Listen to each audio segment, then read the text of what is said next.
Welcome to VS fame channel. VS fame subscribe பண்ணாதவங்க subscribe பண்ணிக்கோங்க. கூடவே இருக்கிற பெல் பட்டனை கிளிக் பண்ணிக்கோங்க. இப்போ இன்றைக்கி தக்காளி ஊறுகாய் செய்கிறதுக்காக 1/2 கிலோ தக்காளி எடுத்துருக்குறேங்க. இந்த தக்காளியை இந்த வெந்நீரில் ஊற வச்சுக்கலாம். இப்போ தான் தண்ணி வச்சுருக்கிறேன், அதனால் அதில் போட்டு நல்லா கொதிக்க வச்சு அது வேகட்டும். தக்காளி வெந்த உடனே அந்த மேலே இருக்கிற தோல்லாம் வெடிச்சின்னு வரும். அப்போ நம்ம இறக்கிக்கலாம்.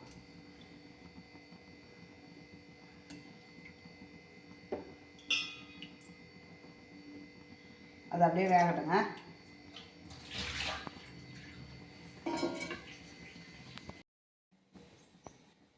இந்த மாதிரி தோல் பிரிஞ்சு இருக்கணுங்க. அது வேகும் போதே நம்ம சின்னதாக இருக்கிறதுலாம் ரொம்ப தோல் உடஞ்சிடுதுன்னா குழகுழன்னு ஆகிடும். அதனால் நான் ஒன்று ஒன்றா எடுத்து வைக்கிறேன். இப்போ இந்த மாதிரி தோல் உடஞ்சி இருந்தால் தான் எடுக்கணும். இந்த மாதிரி தோல் உடஞ்சால் தான் எடுக்கணும்.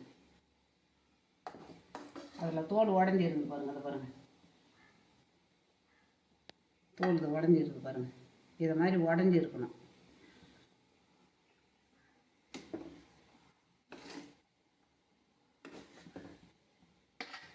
இது ஆறட்டுங்க.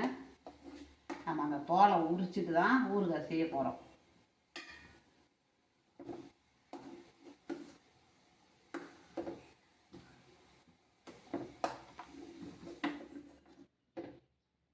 இப்போ அதுக்கு முன்னாடி உங்கள்கிட்ட சொல்லிடுறேன். இப்போ அதுக்கு தேவையான பொருள், இப்போ தனி மிளகாய்த்தூள், பட்டை மிளகாய்த்தூள், வெல்லம், பெருங்காயம், உப்பு. இது மட்டும்தான் ஒவ்வொருத்தவங்க அவங்க ஸ்டைலில் செய்வாங்க. இப்போ நான் 1/2 ஸ்பூனு வெந்தயம், 1/2 ஸ்பூனு கடுகு. ஏன்னா ஊறுகாய்னாலே இந்த கடுகு வெந்தயம் தான் முக்கியம். அது 2 நாளைக்கு இருந்தாலும் சரி, 1 வாரம் இருந்தாலும் சரி, 1 மாதம் இருந்தாலும் சரி, இந்த வெந்தயமும் கடுகு தான் முக்கியம். இதை நல்லா வறுத்து பொடி பண்ணி வச்சுருக்கிறேன். அதில் கடைசியில் போடுறதுக்காக. அது ஒன்றும் இது கசக்காது, ஒன்றுமே ஆகாது. ஏன்னா அந்த ஊறுகாய்ன்றதுனால அது ஒன்றுமே ஆகாது. நம்ம இதை எப்படி செய்யுது, இப்போ இந்த நல்லா ஆறட்டும். இப்போ இது ஆறின பிறகு நம்ம இந்த தோலை நீக்கிடணும்.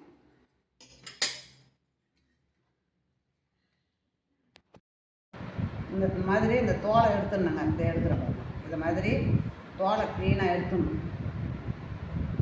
தோலை எடுத்தால் தான் நம்ம அதை அந்த ஊறுகாயை கரெக்டாக செய்யலாம்.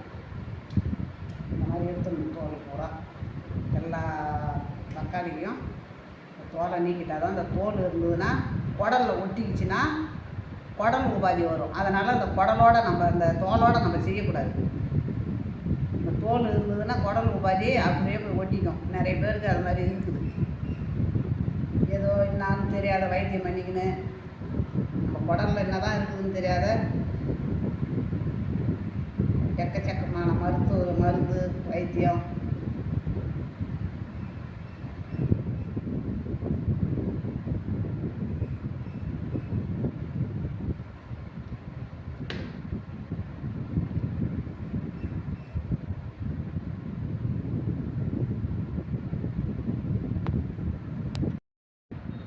தோலை ஃபுல்லாக எடுத்துட்டு பாருங்க. இந்த தோல் எதுக்குமே பயன்படாது. இதை அப்படியே எடுத்து தனியாக வச்சிட வேண்டியது தான். இப்போ நம்ம இதை அப்படியேவும் நம்ம கொஞ்சம் தாளிக்கலாம். இதை மாதிரி அரிஞ்சு தாளிக்கலாம். இந்த மாதிரி அரிஞ்சு தாளிக்கிறது ரொம்ப ரொம்ப நல்லது. ஒரு சிலர்லாம் நம்ம அதை விட இப்போ நல்லெண்ணெய் ஊற்றிக்கிறேங்க. ஊறுகாய்னாலே நல்லெண்ணெய் தான் அதுக்கு பெஸ்ட்டு. நல்லெண்ணெய் தான் ஊற்றணும். அதனுடைய ருசி அதில் தான், நல்லெண்ணெயில் தான் இருக்கும். ஏன்னா குளிர்ச்சியும் கூட நல்லெண்ணெய். காரம் போடுறோம், அதெல்லாம் போடும்போது நல்லெண்ணெய் இருந்தது அது சரி கட்டும்.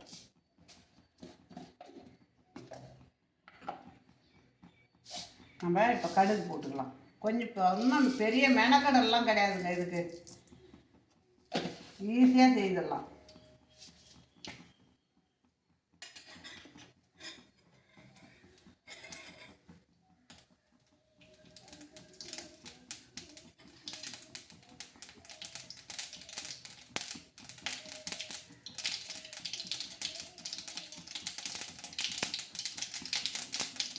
கடுகு பொரிஞ்சிட்டு நம்ம இதெல்லாம்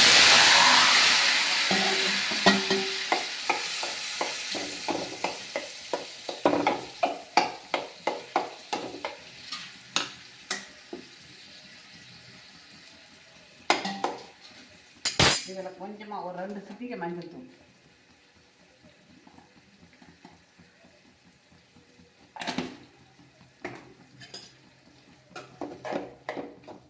தக்காளி இருந்ததுன்னா வீட்டில் இருக்கிறத வச்சு ஈஸியாக செய்யலாம்.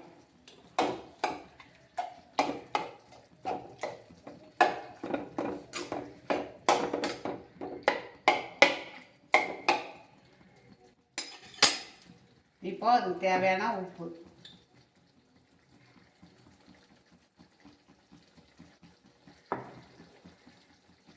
இப்போ பெருங்காயத்தூள், இப்போ அதுக்கு தேவையான வெல்லம்,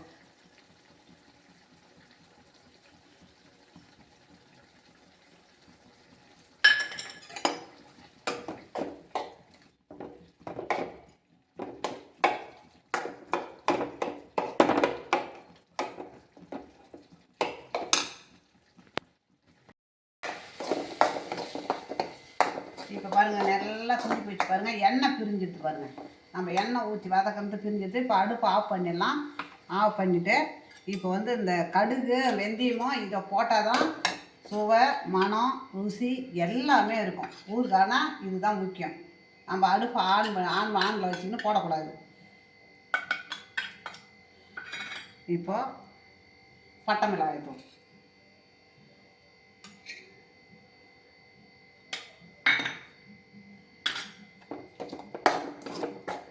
இந்த சூட்டிலே இந்த பச்சை வாசனை போயிடும்.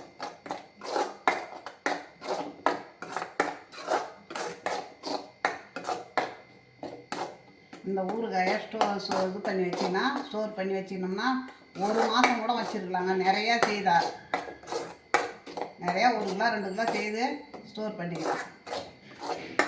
இப்போ இந்த மாதிரி நம்ம அப்படியே போட்டு அப்படியே இது பண்ணால் தான் ஊறுகாய் மாதிரி இருக்கும்.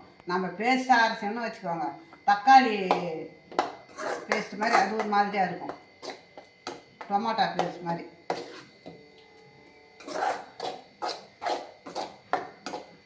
அவ்வளோதாங்க.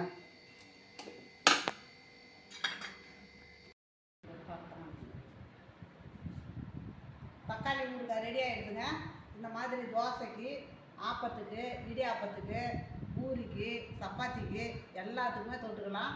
அதே மாதிரி சாம்பார் சாதம், தயிர் சாதம், மோர் சாதம் எல்லாத்துக்குமே இதை தொட்டுக்கலாங்க. இது ஒன்றும் அவ்வளோ ஒரு அருமையாக இருக்குங்க. இது இந்த மாதிரி நல்லா சூப்பராக இருக்கும். இதே மாதிரி நீங்களும் செய்து பாருங்கள். பிடிச்சிருந்தா எனக்கு சப்ஸ்கிரைப் பண்ணுங்கள், கமெண்ட் பண்ணுங்கள், எனக்கு வந்து லைக் பண்ணுங்கள்.